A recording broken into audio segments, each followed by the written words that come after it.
તો આ જ પ્રકારની સ્થિતિ જે જોવા મળી નર્મદા જિલ્લાના તિલકવાડા ગામમાં કે જે જિલ્લાના નકશામાંથી ભૂંસાઈ જાય એ પ્રકારની સ્થિતિ છે, કારણ કે નદી કિનારે આવેલા ગામની સ્થિતિ એ પ્રકારની થઈ ગઈ કે નદી કિનારે પણ ન જવાય, કારણ કે નર્મદા અને મેળ નદીના પૂરના કારણે અહીં ધોવાણ થઈ ગયો છે આ સમગ્ર રસ્તો અને તિલકવાડાના અસ્તિત્વ સામે સવાલ પણ પેદા થઈ રહ્યો છે. અંદાજિત 6000ની વસ્તી ધરાવતું આ ગામ જે નદી કિનારે લોકોનો વસવાટ હતો, પરંતુ છેલ્લા ઘણા સમયથી મેળ નદી અને નર્મદા નદીના પૂરના પાણીના કારણે તિલકવાડા ગામના કિનારાને ભારે નુકસાન પહોંચ્યું. 1000 મીટર કરતાં વધુ જમીનનું ધોવાણ થઈ ગયું છે. ઊંડી કોતરો બની ગઈ અને હજુ પણ ધોવાણ થઈ રહ્યું છે. જોકે અનેકવાર આ અંગે રજૂઆતો કરવામાં આવી, પરંતુ હજુ સુધી અહીં કોઈ દિવાલ બનાવવામાં નથી આવી.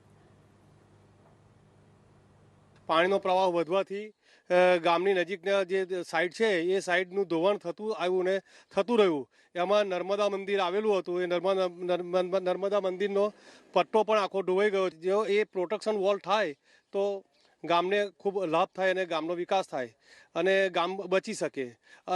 કામ તો ઘણું સારું થયું છે કે બે બ્રિજ થયો, જેનાથી બાજુના 25 ગામોના અવર જવરનો રસ્તો થયો, મંદિરોમાં જવાની રસ્તો થયો. એ સારી બાબત છે. રાજ્ય સરકારને અને કેન્દ્ર સરકારને અલગ અલગ વખતે કેટલીક વાર રૂબરૂ મુલાકાત લઈને લેખિતમાં મૌખિકમાં કેટલાય લોકોની અરજીઓ ઉપર સહીઓ કરીને આ બધા પત્રો જે તે જગ્યાએ રાજ્ય સુધી પહોંચાડ્યા છે, પણ ત્યાંથી કોઈ પ્રત્યુત્તર મળ્યો નથી અને હંમેશા આ લોકો કાગડોળે રાહ જોઈને બેઠા છે.